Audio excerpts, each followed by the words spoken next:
السلام علیکم دوستوں، جہاں رہیں خوش رہیں۔ آج ایک ایسی روح کی کہانی کہ جو رات میں ہر سال آتی تھی اور گاؤں میں سے کسی نہ کسی فرد کو لے جاتی تھی۔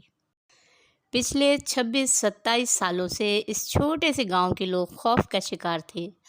ہر سال جب سردی اپنی انتہا کو پہنچتی، ہر طرف ٹھنڈ سے دھند اور قہر چھائی ہوئی ہوتی اور سردی اپنی عروج پہ ہوتی۔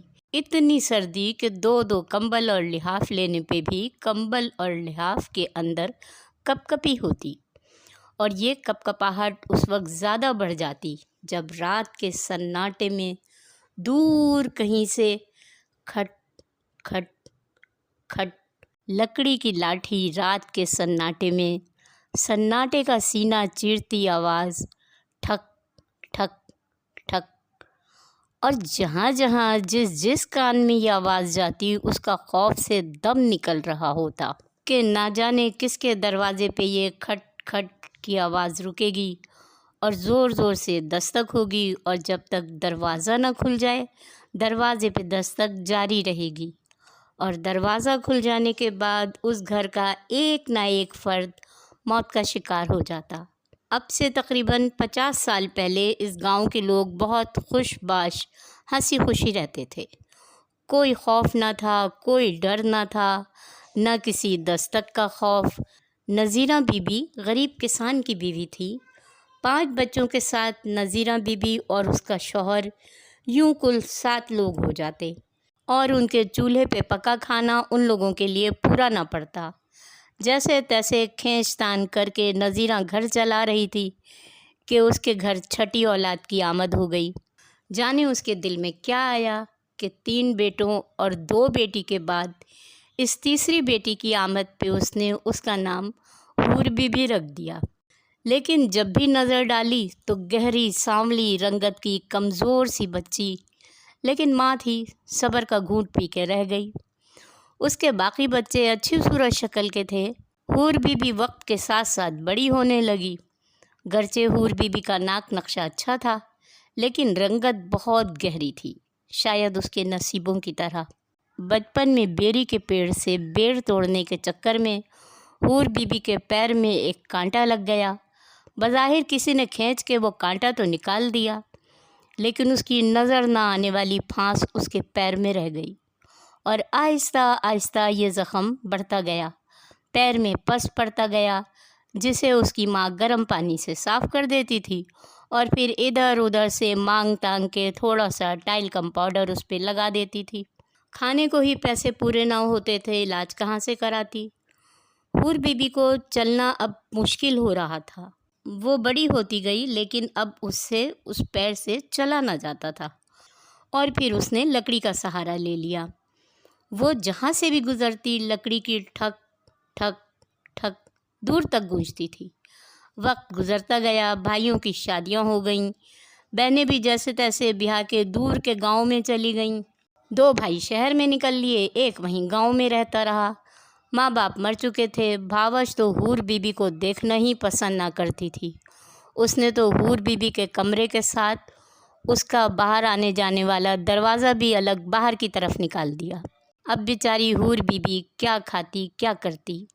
مجبور ہو کے اپنی لاٹھی کے سہارے چلتی، لوگوں کے گھر میں کام کر دیتی، جو بھی اس سے ہو پاتا کہ 2 وقت کی نہ سہی 1 وقت کی ہی روٹی مل جائے۔ شدید ٹھنڈ کے موسم میں حور بی بی کے پیر میں بڑی تکلیف ہوتی تھی۔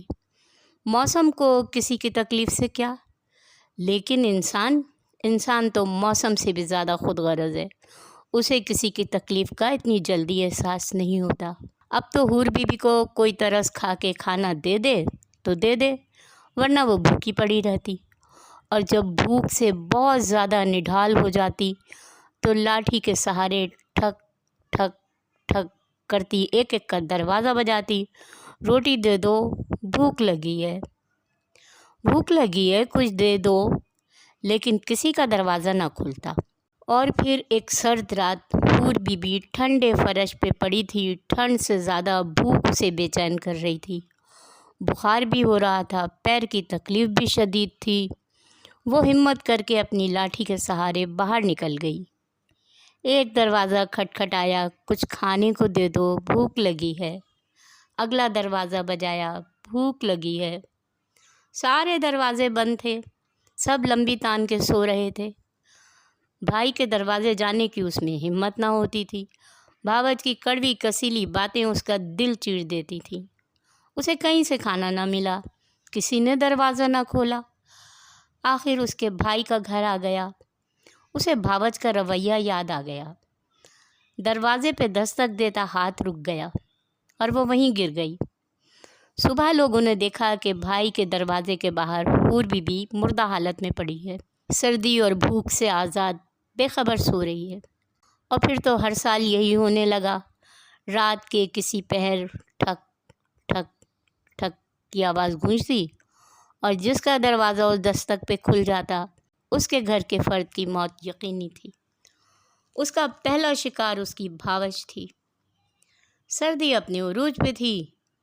احمد نواز جس ہوٹل پہ کام کرتا تھا وہاں سے فارغ ہوا تو ہوٹل کے مالک نے روز کی طرح بچا ہوا کھانا اور کچھ روٹیاں اسے دے دیں۔ وہ شاپر لٹکائے اپنی دھن میں گنگناتا ہوا گھر کی طرف چل دیا۔ رات کے سناٹے میں ایک گلی سے گزرا۔ اندھیری گلی، دور لگے بلب کی ہلکی ہلکی روشنی میں وہ گردن جھکائے بیٹھی تھی۔ کھانا دے دو، بھوک لگی ہے۔ احمد نواز کے چلتے قدم رک گئے۔ شاپر میں ہاتھ ڈالا، لیکن پھر اسے خیال آیا کہ اگر میں نے اسے دے دیا تو گھر والوں کے لیے، بچوں کے لیے کم پڑ جائے گا۔ یہ سوچ آتے ہی وہ آگے بڑھ گیا۔ پیچھے سے صدا آتی رہی، بھوک لگی ہے۔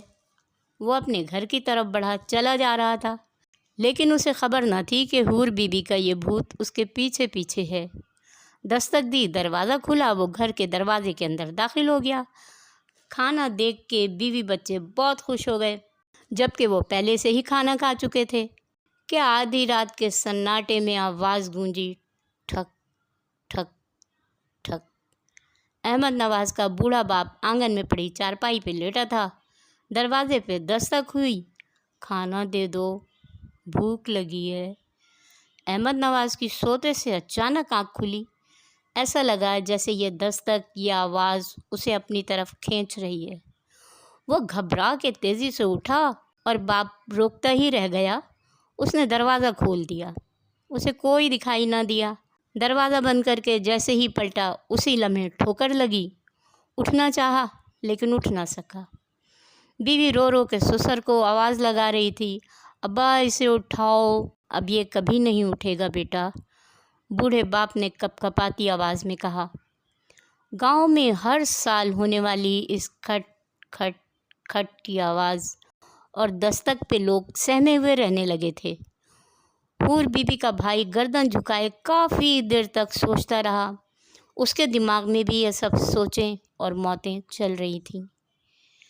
ایک دن بہن کی قبر پہ گیا، پانی ڈالا، پھولوں کی پتیاں پھیلائیں، فاتحہ پڑھی اور دیر تک رو رو کے گڑگڑا گڑگڑا کے بہن سے معافیاں مانگتا رہا۔ اور جب اگلی سردی آئی تو وہ راتیں جاگ رہا تھا کہ اچانک کھٹ کھٹ کھٹ کی آواز نزدیک سے نزدیک ہوتی چلی گئی، اور اس سے پہلے کہ دستک ہو اس نے کھانے سے بھری ٹرے اٹھائی اور دروازہ کھول کے کھڑا ہو گیا۔ آگے بڑھتی حور بی بی نے پلٹ کے اسے دیکھا، نزدیک آئی، مسکرائی، یہ میری طرف سے تو کھا لینا۔ حور بی بی کا شفقت بھرا ہاتھ اس کے سر پہ آیا، اور اس رات کے بعد سے گاؤں والے مطمئن ہو کے سونے لگے کہ اب کوئی کھٹ کھٹ کھٹ یا کسی دروازے پہ سردیوں میں رات کے پہر دستک نہیں ہوتی تھی۔ بھوک بڑی ظالم شے ہے، اپنے پیٹ کی طرح دوسروں کے پیٹ کا بھی خیال رکھا کریں۔ جس طرح اپنے لیے کھانا چاہیے، کسی بھوکے کو بھی کھانا کھلا دیا کریں، بہت سی بلاؤں سے بچے رہیں گے۔ اوکے دوستوں، اللہ حافظ۔